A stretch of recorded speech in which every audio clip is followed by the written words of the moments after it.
AP మాజీ CM Jagan అక్రమాస్తుల కేసులకు సంబంధించి సుప్రీంకోర్టు కీలక ఆదేశాలు జారీ చేసింది. అక్రమాస్తుల కేసులకు సంబంధించి పూర్తి వివరాలు అందించాలని సిబిఐ, ఈడీని సుప్రీంకోర్టు ఆదేశించింది.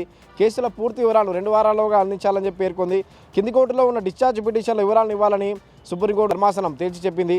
తెలంగాణ హైకోర్టులో పెండింగ్లో ఉన్న అప్లికేషన్ వివరాలను అందించాలని సూచించింది. సిబిఐ, ఈడీ కేసుల వివరాలను విడివిడిగా చార్టర్ రూపంలో అందించాలని పేర్కొంది.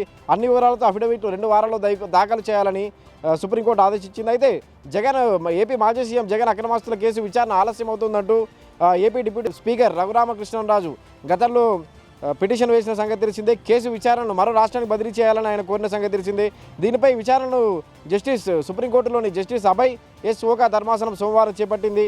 వాదనల సందర్భంగా రోజువారీ పద్ధతిలో విచారణకు ఇప్పటికే తెలంగాణ హైకోర్టు ఆదేశించినట్లు ఇరువైపులా న్యాయవాదులు కోర్టు దృష్టికి తీసుకెళ్లారు. విచారణ ఇన్నేళ్ల పాటు ఎందుకు ఆలస్యం అవుతుందని సుప్రీంకోర్టు ధర్మాసనం ప్రశ్నించింది. డిశ్చార్జ్ వాయిదా పిటిషన్లు ఉన్నత కోర్టుల్లో విచారణ పెండింగే కారణమని న్యాయవాదులు చెప్పారు. అయితే పెండింగ్లో ఉన్న కేసుల వివరాలను అందిస్తే తగిన ఆదేశాలు ఇస్తామని ధర్మాసనం తేల్చి చెప్పింది. తెలంగాణ హైకోర్టు ఆదేశాలు, ట్రయల్ కోర్టు పెండింగ్ కేసుల వివరాలు ఇవ్వాలని సుప్రీంకోర్టు ఆదేశించింది. తదుపరి విచారణ సుప్రీంకోర్టు ఈ నెల 13కు వాయిదా వేసింది.